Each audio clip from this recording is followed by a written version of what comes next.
Hello and welcome back to JLXP, episode 86, DRX versus EDG, full breakdown, player grades, and my goodness, this was a wildly entertaining series. I think in terms of pure scrappiness, it was scrappier than any of the other World Series. It was such an interesting week of quarterfinals because we had two 3-0s right off the bat. The T1 RNG one had this kind of interesting game 2 in it where I thought RNG might have been able to pull one out. JDG versus Rogue was definitely the most one-sided. And then these last two have been very similar but different in like one key way. So I feel like yesterday's series with Damwon had almost the team that felt like they were winning the majority of the time. Like I'd say like 55% of the game states, it felt like they were winning. They lost the series 2-3, right? We saw Canyon Showmaker give away Yuumi twice. Well, we didn't see Canyon Showmaker do it. We saw Damwon do it as a team. But they lost 2 games to Yuumi. A little bit of a scapegoat, but just like very narrow losses. Then a near reverse sweep and a lost game 5. And this time we had the game 2 that never was, with literally one hit before the Nexus would fall. Deft has an inhib respawn on him. And then you think that's just going to tilt them into oblivion and they'll get swept. But they actually just reverse sweep from there. Just amazing. And so many, like it wasn't like they just stomped after that. There were 5 close games in this series that I'm going to go through.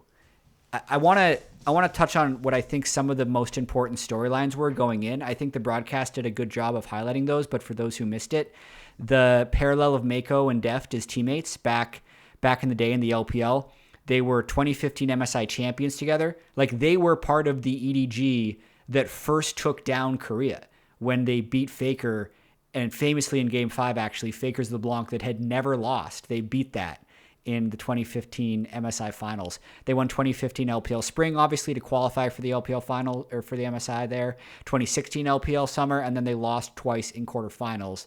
And also a really interesting Deft fact, he made semifinals of Worlds in 2014, but then lost in quarterfinals in 2015, 2016, 2018, 2020, and 2021. So it had been 2,942 days since Deft's last semifinal. I love it when things are converted into days like that to really give gravitas to it. Almost 3,000 days since his last semifinal really speaks to the longevity of Deft. And also, for those of you who don't know, Deft has spoken openly about wanting to get the world title and considering retirement after this year. So there's this weird ambiguous cloud over everything that happens with Deft, whether he'll just tilt, lose, and just never play again, or whether he'll go out having won the world title and never play again. But it's really hard to imagine. It's hard to imagine Deft stepping down after having an amazing Worlds run, but we'll have to see. That's a total offseason storyline. Let's get to the games. I have using Leaguepedia to show draft order a little bit more.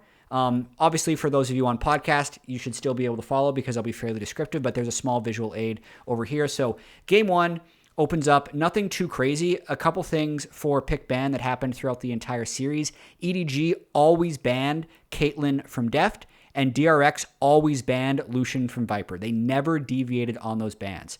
Yuumi also banned in every game. I'm sure pretty much everyone is happy about that at this point.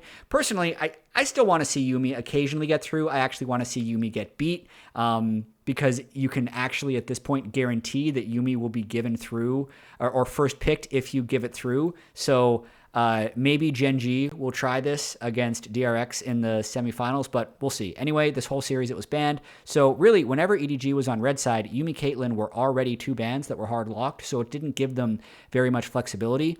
In this game 1, they decided to ban Aatrox, which had been a fairly locked ban for most teams as well. So if EDG is thinking that they're going to ban Caitlyn, they could theoretically think that they're doing these 3 bans the entire series, at least based off of what we're seeing in game 1 here. The Ryze ban was kind of hard random for me, but it definitely would speak to scrims. We saw Chovy play Ryze yesterday. Clearly, Scout had probably done pretty well in some scrims earlier on in Worlds against DRX, or it's just a respect ban for his career. But that was the one that stood out to me as a little bit weird in game one. Then the draft is actually, it's weird to say that it's like a standard draft with Heimerdinger, but it's the same Graves Ash Heimer we've seen at previous points in the quarterfinals.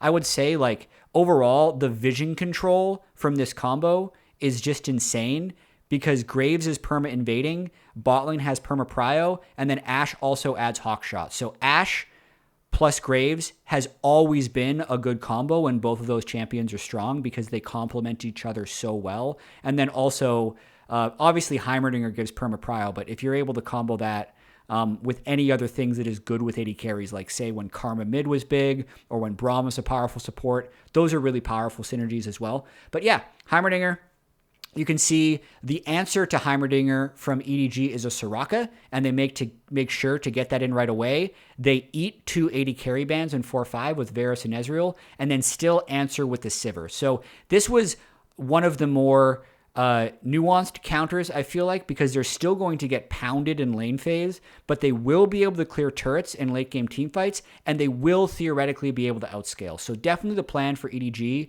with that counter of Sivir Soraka is just buy as much time as possible. And also notice the Lee Sin that they picked on 1-2 into the Graves. So this is, I would say Lee Sin is not a counter to Graves, but it can be an answer, because he's one of the few champions that if you do land your skill shots, you do have a chance against some of Graves' early skirmishes, and you also always have the option to run away. So it is, I'd say, we played it a lot in TL in 2020 when we had Broxa. It can be effective if you play the Lee Sin very well. So I don't mind this draft from EDG, and the pick I actually really did like for the matchup, but not necessarily for the player, was Zeka's Orianna. I personally think Orianna is a very good answer into Graves. He doesn't lose lane that hard, and then I think he makes it very difficult for Azir to team fight later in the game. Azir Fiora, as Chronicler mentioned, or sorry, Orianna Fiora, as Chronicler mentioned on the analyst desk afterwards for DRX, are good champions, but not good for them.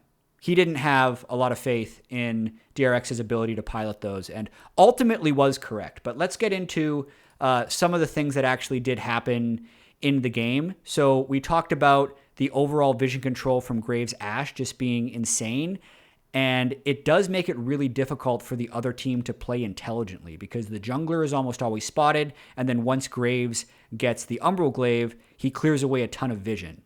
But one thing that was clear to me at the very start of this game, watching the laning phase, is Beryl has put a lot of time into Heimerdinger. When Heimerdinger had that sneaky rise in the meta in 2018, I did a lot of Heimerdinger research. I actually, for those of you who don't know, the NA player Heisendong was like a challenger Heimerdinger player, and he like taught me all of the intricacies of how you use Heimerdinger's spells, and I did a segment about it during like Rift Rivals when EU was smashing NA with Heimerdinger. But Beryl knew all of the combos, basically. So the one that almost every Heimerdinger player doesn't even know this, even though it's like a mechanic that is shown on the map, is the turrets actually like charge up over time and go from shooting the normal little bullets to shooting lasers. But if you land a full W on someone or an E-stun, the laser will charge automatically.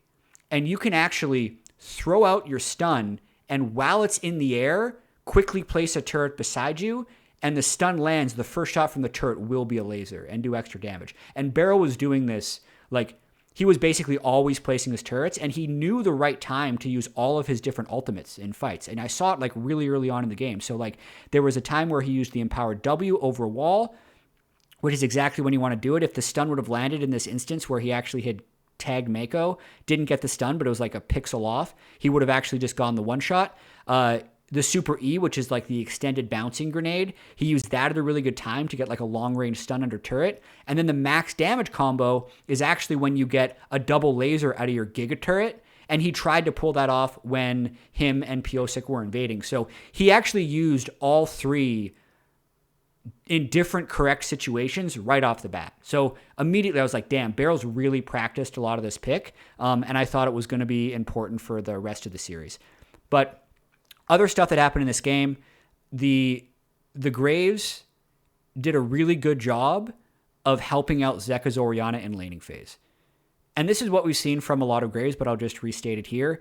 You invade the red buff at the start of the game, and then you cross through mid lane and just push back the enemy mid laner, which gives Orianna prio when otherwise the Azir would have a little bit of push in the lane.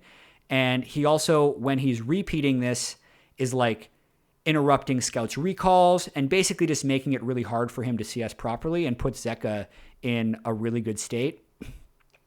But overall in this game, DRX, they held prio for most of the early game. They got a turret advantage, but I'd say EDG kept their CS up really well. Even JJ's Lee Sin had pretty much even CS to Graves. And the third Drake fight was super interesting because it talks a little bit about how these team comps interact. So the Kennen is a pick that I realized I didn't talk about that much at the end of draft as a 5 pick, is really important here. So it is a Kennen against 5 squishy champions, and it's also against a team who hasn't taken exhaust. So if they can ever get the appropriate flank, they can just absolutely annihilate DRX. So DRX in this game has such a small, if no margin for error, because if they ever get in range of an engage, they are likely one-shot from double AP, Ken and Azir, since no one can realistically build that much magic resist. And yes, you could say that DRX misplayed the third Drake fight by getting a little bit too close to Azir, but I feel like the margins they were playing on were so small, because in this particular fight that I'm talking about, it was the third Drake fight. EDG, it almost felt like they put themselves in a corner in the river, but then Scout like literally just flips Heimerdinger into the team, and Flandre just flash belts and covers this like absurd gap. And every time they did this in Drake fights throughout the game, they just wiped DRX. So like it didn't matter how much prio DRX could hold if EDG was staying somewhat competitive in gold, because the team fighting of the Azir Kennen with so few ways of stopping it from DRX made it a really easy game.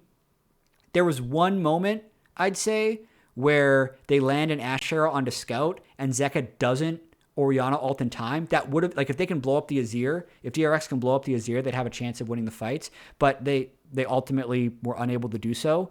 And I really liked EDG's draft here because of the Ken and Azir and the way they played it in game. And then also the point that Chronicler brought up about just like the difference between Zeka in team fights on an Orianna versus even an Azir is his like best control mage versus him on Azir, Sylas, or Akali is night and day. He's like a completely different player. Final point in this game, the Fiora, as you can see, has a hull breaker. I feel like this got completed a little late because once he did, they could have actually applied a little bit more split push pressure. And I don't think they necessarily thought team fights were going to be as one-sided as they were. If DRX pivoted to split pushing a little bit earlier, just perma prio with Ash Graves, hovering the Fiora with Graves like throughout the mid game, maybe they can pull out a victory here, but they ultimately did not.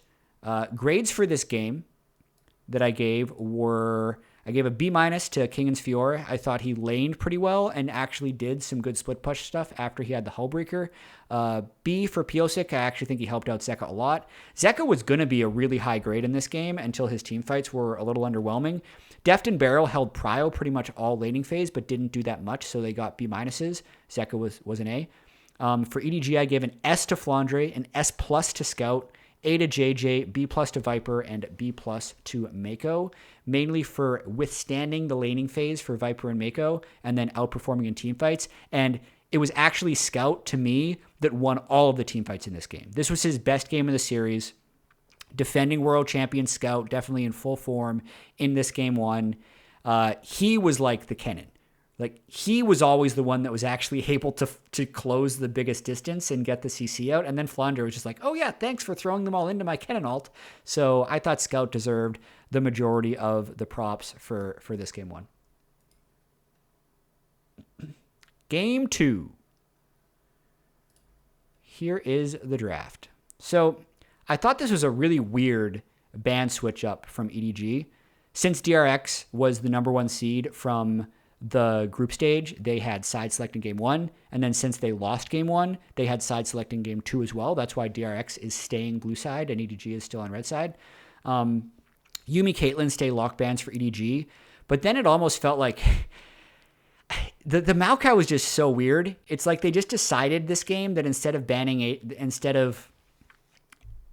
playing against a Fiora or whatever DRX, like, because DRX already banned Fiora. It just made so little sense to me that they banned Maokai. It was like a throwaway ban. But it works out in a sense of them saying, okay, we'll give over Aatrox because we can match with Jax Sejuani. I don't think it's just a match with Jax. I think it's specifically a match with Jax Sejuani, because that 2v2 will beat most 2v2s that DRX can throw at it. So DRX matches Poppy Akali. They're done with this ranged crap for Zeka. They just give him Akali, and Scout matches with Azir, which he dominated on in game 1. I think that's just like an accepted skill matchup that they can do here. Then really interesting bans. The Soraka ban at the time threw me for a loop because I didn't really think that like it was necessarily going to be a Soraka angle, but apparently DRX just thought, oh yeah, Heimerdinger will work unless they have Soraka. Yeah, that was a good counter pick. And we're just going to pick Heimerdinger because. Like, it doesn't have to be Heimerdinger Ashe. We're just going to pick Heimerdinger because. This is what Beryl is thinking in game 2. And I respect it, but you look at that 5v5, it's actually, yeah, you look at that 5v5 that happened here, and I realized I had to do a double take for this pick ban because everything was actually taken in order of role. Yeah, everything in this draft was actually taken in order of role for top to bottom. That's crazy. So I can just easily switch over to the scoreboard now, get it on the screen properly for everyone. Yeah, the team fight for EDG here is just insane. They have a really strong front line with Jax Sejuani. They have a decent amount of engage with Azir plus Sejuani. They have a backline hyper carry with Viper, and they have Mako, who's just kind of there. The one weird thing about this series for Mako, I feel like he's one of the best melee engage supports in the world, but he was really neutralized this series, in part because Beryl was just picking such weird stuff, and there was this weird like arms race for bot prio the whole game. Another thing that happened today is like the bot lanes never moved for first Rift Herald. They were always hyper concerned about getting as many plates for themselves. They would move for second Herald once plates were down almost all the time, but first Herald, the bot lanes were never moving. They were always a 3v3. Something I definitely want to track as the Worlds progresses. But yeah, so getting into this game a little bit, it was so weird. Beryl was just dying all the time. He was like 1-6 at one point, but like pumping out pressure. He was finding all these angles over walls. Like, you could tell he was really being a nuisance.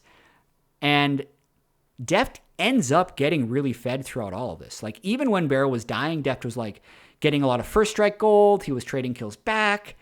Kingan's Aatrox had a decent amount of prio in top lane. Zeka's Akali was farming well. So, like, the way these team comps definitely interact is DRX wants chaos, and EDG wants structure. And I think this was the really weird realization I've had actually throughout this World Championship, is the previous way we thought about LCK versus LPL matchups was that the LCK team would be structure and the LPL team would be chaos. But I feel like it's actually switched over the other direction. EDG, for most of this series, wanted structure, and DRX was incredibly scrappy. They're so good and comfortable at playing these double melee solo lanes and these like short range, really scrappy comps that have a really hard time setting up for Dragon, but they just like manufacture these winning situations throughout the game. And they kind of did that in this one. So like at 18 minutes, Beryl's died like 6 times, and he actually smurfs the crap out of this dragon fight. And as EDG is retreating, Akali, Aatrox, Heimer just like catch. I'm gonna describe this. I feel like it's like a death zone. When you were the red side team and you move in for dragon and you retreat towards your blue buff, that spot, if the other team engages you in that spot, you die. Like, that is one of the most dangerous spots on the map. There's so few areas to escape from, because even when you're walking, like, you keep walking up, it's incredibly narrow. You try and turn to your right, everyone can still hit you from under the wall. So that's where DRX is able to engage on them. Another thing Heimer did in this game is he just like soloed the third Drake as a level 9 support Heimer. Like, you can just tell he's done so many crazy things in this game. And that 18-minute fight I was talking about slingshots DRX ahead in this game, right? So they get side lane prio galore because Akali is far ahead. Deft is free farming, getting a ton of first strike gold, firing off his ultimate everywhere he can on the map.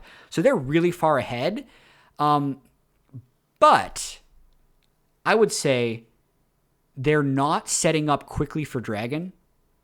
EDG has stacked early dragons, and EDG can still set up fights so much better.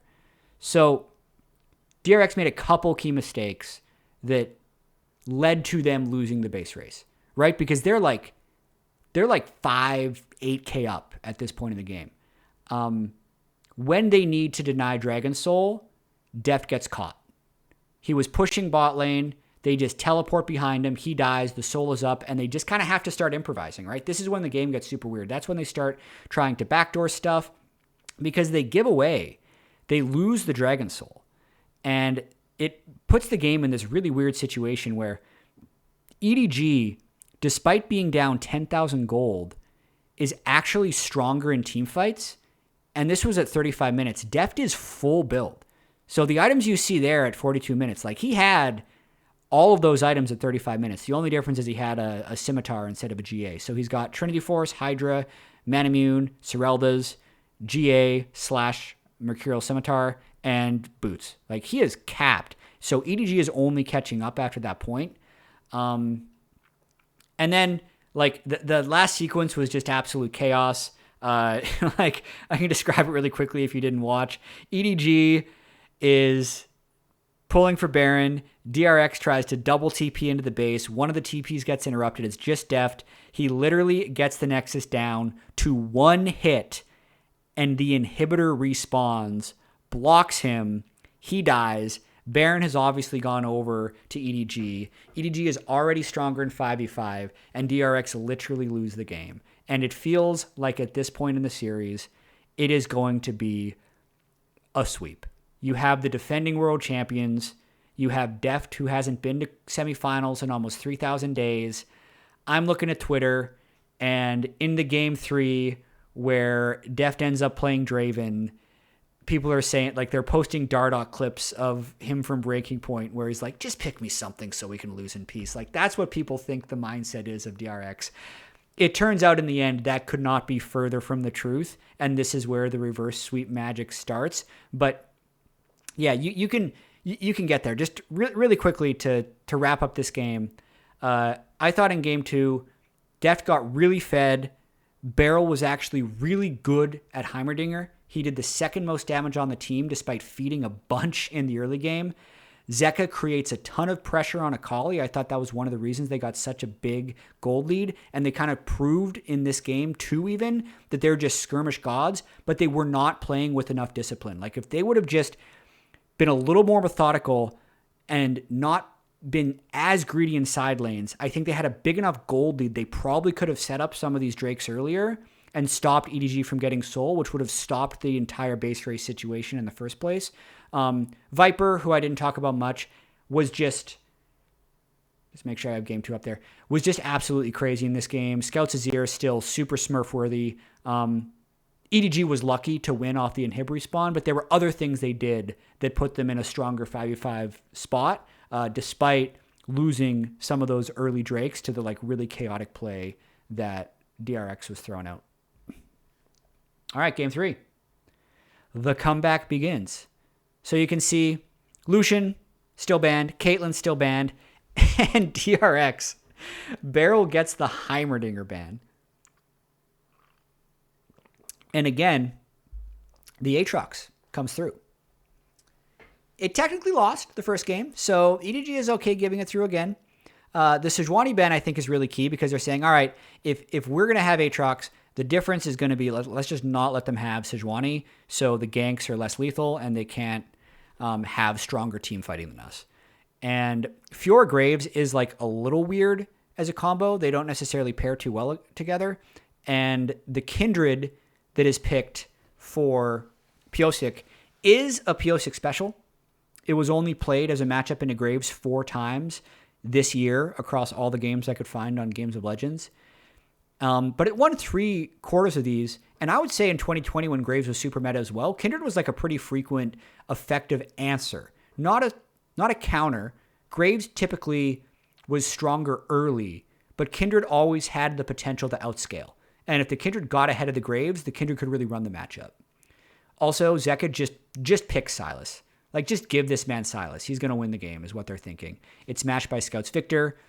Again, the top side is the huge priority in this draft, and bot lane goes 4-5. I think this is a really big advantage for Beryl, I think, just because he has such a wide champion pool, and it was consistently putting Mako on the back foot.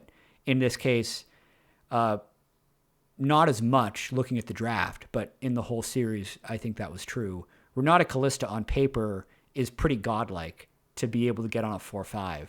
But Draven Soraka is something the DRX was just really feeling. Like, looking at this draft overall, it's not a hard-winning draft. I feel like for DRX, like, all these lanes are hard to play. The Fiora is an answer, not necessarily a counter to Aatrox, in my opinion. That's why we say Aatrox permabanned. But like, it can definitely have a lot of kill threat on Aatrox if you get ahead at all. The Victor should push the Sylas. And then Kalista Renata versus Draven Soraka is just such a volatile lane. So with backs to the wall, DRX does not start playing scared. That's for sure. So, okay. Not much happens in the early game, despite having such a crazy draft. No big gold lead happens early on. First big things happen at 8 minutes when Zeka looks like he's tilted because he invades for a red buff and just dies. So you think, like, why not just use that prow you had to invade red buff to set up Rift Herald? And by some miracle, I think this is actually a really crucial point in the series, by some miracle, Pyosik is able to sacrifice his life and get Herald after they die on the red buff invade. And then I thought it was pretty interesting how they dropped the Herald mid for Sylas instead of dropping the Herald bot for the Draven Soraka. It definitely just signals that they really think that Sylas is going to be the win condition in this game. And Deft also made a big hero play in the bottom lane because Draven, the first killer death for Draven, often makes or breaks the Draven's game. In this game, Deft had 300 stacks and is getting ganked in a 3v2.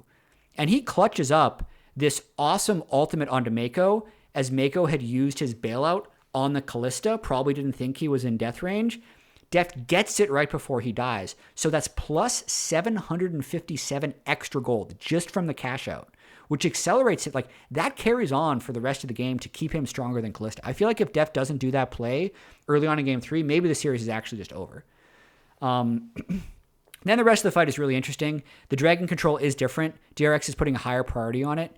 Zeka made he did some really good plays in this game, stealing Renata ult and then using it to zone out anywhere EDG wanted to go. Because looking at their comp on paper, they have like no engage. So just the ability to get the Renata ultimate and zone them out, great improvisation.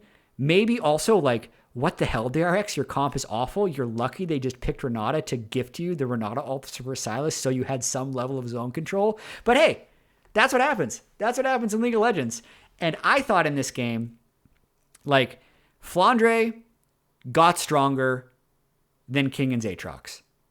I think EDG can just win this game through split push and mid control from Scout, because Scout was also super fed here. And I didn't think there was a way that DRX would be able to kill Scout. But they did multiple times. The first one was again a stolen Renata ult. It tagged Scout and Viper. So Viper was killing Scout. Scout had to use Zonias. Then they just whopped a Soraka silence on top of the Zonias so he couldn't flash out, and they killed him. And then later on, like, he was literally just in mid lane, and Soraka Aatrox just ran at him.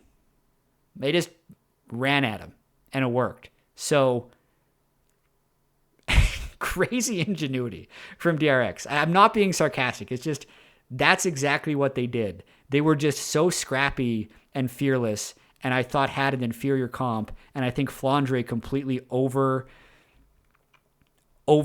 grouped and didn't split enough for what their win conditions could have been. So overall, I think DRX, they played around the Victor engages really, really well. Def played Draven extremely well. He got super fed, had the RFC, and was just chunking people in the mid lane. And EDG didn't play to their win conditions of the Fiora split push. And they didn't keep enough flank wards to stop Aatrox just running at them, which was really effective. I realize I didn't give grades for game 2. I'll put those in the description. I don't want to go over them now because nothing super stood out in the grades from game 2. Game 3, I gave Deft an S+ on Draven. He got the really clutch cast out early. That was literally his only death of the game. Then he farmed pretty much perfectly, did a ton of damage in team fights. I gave an S to Zeka, probably because he was making plays. Like, he was the only one who could really make plays. Pyosik an A, King in an A. They did well enough in their matchups that were like more answers than counters. On the other side, Flandre got the worst grade on EDG because I think he had the tools to carry this game. Did not. He's a B-. I thought JJ had a good game on Graves, actually. Give him an A. Scout was going to be an S or an S+, but he just got caught too many times. B. And then BB for Viper and Mako as well. I thought they played fine. They didn't get smashed in the Draven lane, but they just fell behind the curve of the game in what was a very volatile bot lane. All right. That's 3 games. We're going to game 4. Could end at any moment. So, EDGs get their first blue side game. And that obviously means the Yuumi ban... No.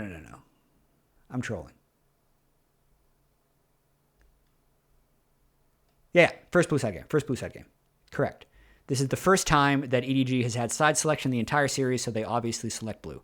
And this time, they're saying, all right, this Zeka guy is too good at melees. Let's just get rid of the melees. They still have the Caitlyn ban, and it's a blue side team. They have the flexibility to do so. Lucian, Victor, Yuumi banned out. So the Yuumi and Lucian are locked bans for DRX. And the Victor, probably could have carried that game, and they don't want to give Victor over to Scout for another one. First pick, Aatrox, matched with Sejuani, Azir. This one was cool. It's a denial pick because Scout carried game 1 and 2 on them. And also, looking at the games that Zeka played in the LCK, even though he is the god of melee champions, Azir was his control mage. Azir was the control mage that he could play really well. And I really, really liked the Camille that DRX picked on 3 here. I know I've said it again, but you'll see it more in this world. Any melee with Sejuani is just better than any melee in the other lane. So even if you're giving over first pick Aatrox, if it means you can trade for Sejuani, I actually think we're going to be seeing a lot more of this. So I think for first pick Aatrox, more than doing a Fiora or a Jax ban, in my opinion, it would be more effective to ban Sejuani because that just tilts all of these 2v2s. I think Sejuani Camille wins the 2v2 against Aatrox Lee Sin. So yeah, the 1-2-3 from DRX. Heimerdinger ban again, Soraka ban again. Beryl is in their heads. And he literally picks Kalista Ashe in this one. The power creep for bot lane is so high in this series in terms of bot lane prio, and DRX just keep winning the war. Kalista Ashe ends up winning lane against the Varus Renata, which is just so cool. Beryl's a crazy person. He's set up so many. He's played Soraka, Heimerdinger, and Ashe in the World's quarterfinals. So props to him, man. Okay, the game itself. So there is push for Deft and Beryl, and I want to talk briefly about the Azir versus LeBlanc matchup. This is a matchup where Azir will generally outscale, but if you do LeBlanc plus ganking jungler, you have a lot of opportunities to shut him down. So that's why I think EDG went LeBlanc Lee Sin here, but they just couldn't convert. They spent so much time in this game trying to kill Zeka's Azir. They got his flash early on in the game, didn't get the kill, and then Scout, he did that thing, that like 2015 thing that all the mid laners did back then, where you just freeze the wave like at a 30% push. So the other mid laner is always putting himself in danger, and then you have your jungler control river with pink wards, and you just gank him on repeat. But Scout spends so much time trying to harass and trying to set up the wave, he actually doesn't get ahead in CS, despite all of the jungle attention. And they also don't kill Zeka. So that early laning phase for me was so well survived by Zeka, considering the matchup and considering the resources that were put against him by JJ. And the game started to turn, I think, at the 3v3 for Herald, where Kingan's Camille got first blood, even though the Herald did go over to EDG. Getting a lead on the Camille against the Aatrox is so important. And of course, as I mentioned, the bot lanes just never moved, so it was a 3v3. For the rest of this mid game, I just want to mention there were some really insane mechanics. Like the scrappiness of the series and the skill being displayed was so high. Like there was this one Lee Sin kick that Zeka dodged in mid lane where he like circled around the Lee Sin as he was flying into a creep so that he couldn't get flash kicked backwards, ended up getting kicked back to his turret. When Zeka in a Rift Herald fight for the second Rift Herald went in to try and ult, there were 2 EDG players that flashed correctly away from the Azir ult to not get pushed back. It was so clean.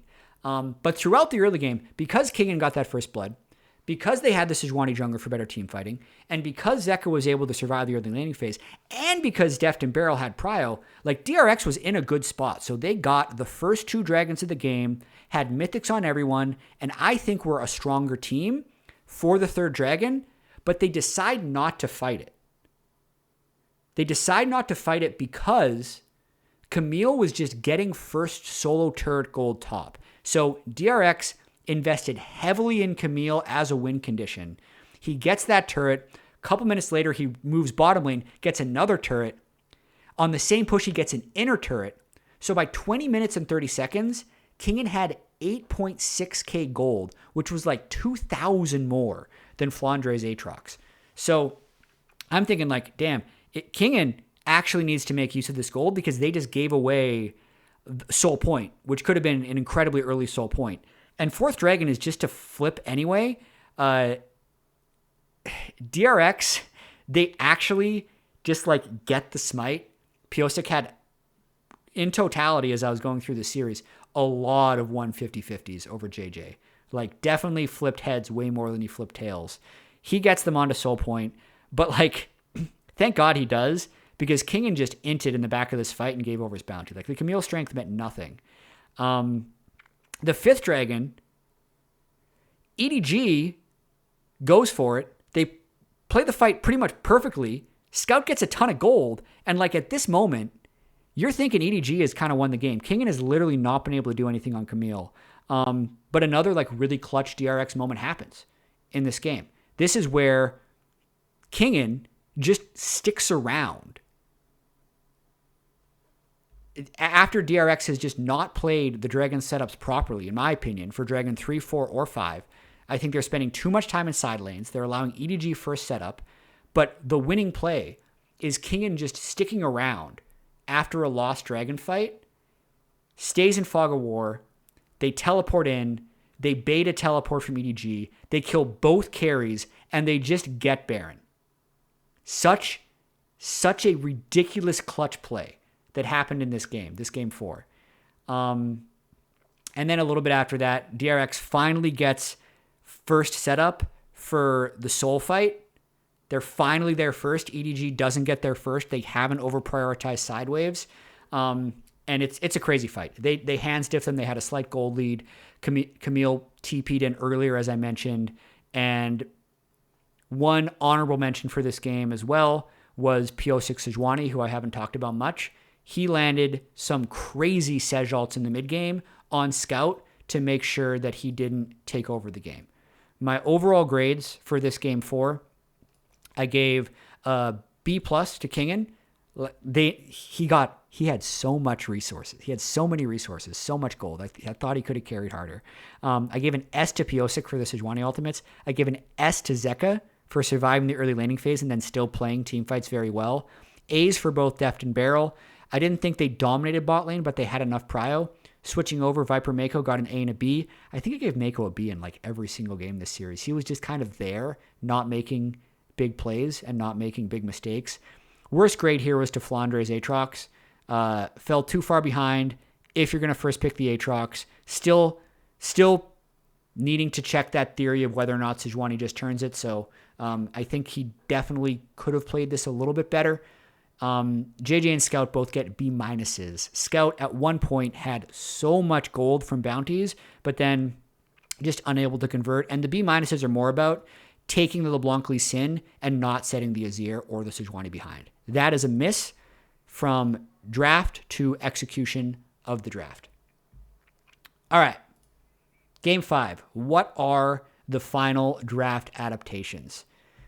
EDG says, screw this Aatrox. The Sejuani dunked on us. Sejuani plus melee is the way you win. We're not going to ban out Zeka's melee champions. We're just going to have Sejuani with the melee champion. I think that's what EDG is thinking. So they ban Heimer, Aatrox, Caitlyn. DRX bans Lucian, Azir, Yumi. EDG first picks a Sejuani, but that also means Zeka just gets Sylas. He just picks it. They go Sylas, Viego, Fiora, 1, 2, 3. EDG locks the Aphelios in early and the Akali, so they've really jumped on Aphelios early. They say, we're going to get an advantageous Aphelios matchup. Ban Kalista Varus 4-5. Finally mismatched roles, so DRX bans Renekton and Gangplank. They want to make sure that Fiora can have somewhat of a human lane, especially when they're going to be up against the Sejuani. I don't think they necessarily get that because Jax still exists. I think the Jax angle here was insane. I think it was so good for EDG. Jax against Sylas, Viego, Fiora with Sejuani, definitely an angle where you can carry the game.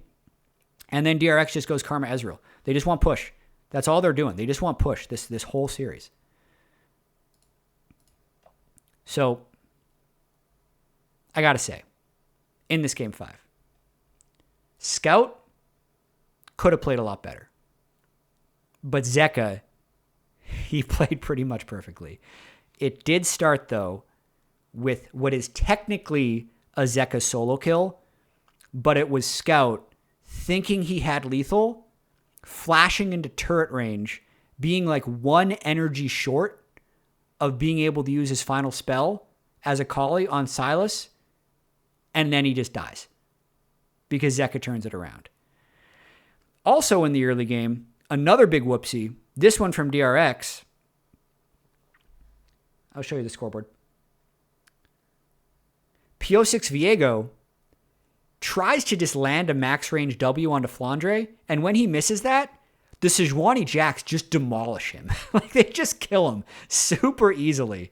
You just get to see the power of the top side.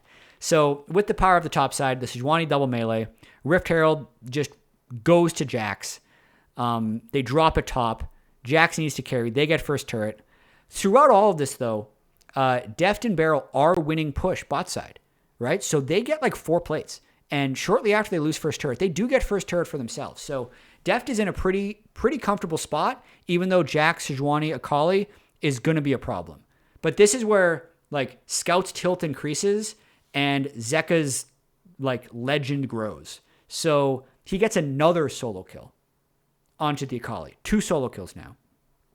And like, just when I look at these two team compositions, I see Jax, Sejuani, strong front line. Aphelios, massive damage. Akali, Sylas, skill matchup. Both able to have flank team fight plays. Fiora, Viego, Sylas just doesn't seem like a great team fighting team. That's definitely a team that needs to like be scrappy and come from all angles. And then Ezreal, Karma are just kind of there. Like, it's another team comp where they just do not have engage, right? But they just kept finding it. Like, in the second dragon fight, EDG just runs down Deft. They just murder him super easily. But then, as they're like moving down towards the tri-brush, Zeka Piosik just find this incredible angle where they can Viego alt, Silas Q, Silas stolen Akali R2, like the whole AoE, and they basically wipe up the fight and jump out to a big goal lead. Fast forward, Zeka solo kills Scout a third time. A couple more minutes later, he solo kills Scout a fourth time. Zeka's literally having like, this is a very irresponsible statement because I definitely haven't watched enough LPL LCK to say this definitively, but Zeka might be the best Silas in the world. Like, he is so dominant on it, and his legacy definitely grows so much from this game with the 4 solo kills. But what was so interesting about this game was that despite all of that, DRX can still not find a way to end the game organically. There was the 26-minute Baron fight. EDG was down 8,000 gold, and DRX could still not win 5v5 fights. Jax just really couldn't be killed. Jax Lulu. And he can dodge all the auto attack damage from everyone on the team, and Zeka doesn't necessarily want to get that close to him because he's going to get stunned by the Jax E and then comboed by the Sejuani stun. So Zeka can't approach either. Like, no one can really do damage to Flandre. But like, there's a couple fights. Viper actually gets a couple shutdowns. He kills Zeka at that Baron fight when they're down 8,000 gold. There was another angle where he got a second bounty. So like, Viper is nearing max items. He has like 4 items. He's got Infinity Edge, Gale Force, Bloodthirster, Hurricane. And I'm thinking EDG might be able to turn this one around. It was a super stressful moment for both teams. And this is kind of just coalescing in my head to be the craziest series of the whole weekend. Because when the game still can't end organically, Piosik just flips the Ocean Soul. They'd already had Fiora get caught. And he just runs in there and steals the Ocean Soul. And I feel like it's weird. Ocean Soul is not actually that good in team fights. But I think the fact that he stole it just created enough chaos in the game that EDG's team fighting superiority stopped mattering because they lost coordination. Like, I actually think that's what happened. Zeka flies in, Piosik flies in, Def does a bunch of damage. Zeka ends up getting a quadra kill in this game. So 4 solo kills as well as a quadra kill in the final soul fight. And that is how DRX completes only the second reverse sweep in World's history and knocks out the defending world champions. I think with a worse team comp, but just better play. They played to the stuff they knew how to play. And it's very impressive. That does it for the analysis of the series, but it brings up one more point that I do want to talk about in terms of like world theory. Also, I realize I'm like 48 minutes in, so thank you if you made it this far. If you have made it this far, please throw the video a like. It does help the algorithm, I have recently learned. But the topic I want to talk about now is, in the past, I've felt like play your game is kind of good advice, because there's been years where, especially when T1 was dominating in like 2015, 2016, 2013, they were so far ahead of people that they just kind of like morphed into whatever the meta was and won with it. So there was this impression from teams that you needed to be able to play everything in order to be a top team. But I think what that ended up doing is it's such an unrealistic expectation, especially as the game advanced, that the team that won Worlds was the team that was narrow. They were not the team that played everything. They were the team that played their thing the best. But there was this weird element of luck to it, where I felt like, especially in like the FPX year when they won the World Championship, the IG year when they won the World Championship, hell, even the Samsung year in 2017 when they took down T1 in the Ardent Sensor Matter with Ruler, perhaps the best AD carry in the world at the time, it was the team whose narrow playstyle fit the meta the best. was kind of the team that I felt like won Worlds a lot of the time. And this is why I don't know what happens with DRX from here. Because I feel like, yes, they succeeded by playing their game, but I don't necessarily think their game is the best. So I really want to see how they do in their next series against Gen G. They should be huge underdogs. Like, this is the number 4 LCK seed, guys. The number 4 LCK seed against the number 1 LCK seed to see who can make it to the finals. Really great series. I would say congratulations to Deft. I thought his interview at the end was really awesome. He kind of broke down crying. He's so happy that he's been able to improve, been able to make semifinals for the first time in 2,942 days. And one cool Zeka story at the end, actually. I learned from, I believe it was Dagda. I don't think a lot of people know this. Zeka, when Coma, so old T1 coach Coma of Comer Faker fame, went over to Vici Gaming in 2019. The prodigy he brought with him was Zeka. Back like little 17-year-old Zeka went over to Vici Gaming.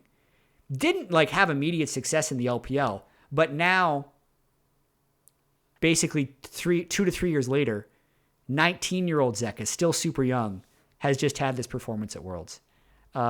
Really cool. Really cool. This has been a Worlds quarterfinals of, I tweeted about this, Worlds quarterfinal of superheroes.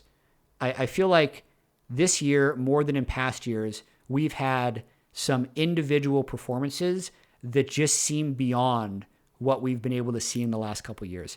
And I don't know for sure yet if that's just really good game balance. You know, objective bounties coming in, some different snowball mechanics, the durability update, or if it's actually just the players stepping up to a higher level. Because sometimes the game's in a state where you can't show individual mastery, but definitely we have seen so much. We saw Canyon Showmaker. We saw Zeka today. I think we saw Viper today. I should give away final grades as well for that final game. I mean, hell, dudes. I gave Zeka an S+. I gave Viper an S+ too. I gave Deft an S. My series MVP was Zeka. Overall, Game 5, he was S+. Game 4, he was S. Game 3, he was S. Game 2, he was A. Game 1, he was A. Never had a bad game. Had some carry games. Scout went the opposite way throughout the series. Started S+, went A, went B, went B-, went C-. I thought he had a terrible, terrible Game 5. Him and Xiaohu, 2 LPL mid laners who really did not have a good Game 5. So, gonna be a tough way for them to go out, but still a really awesome series.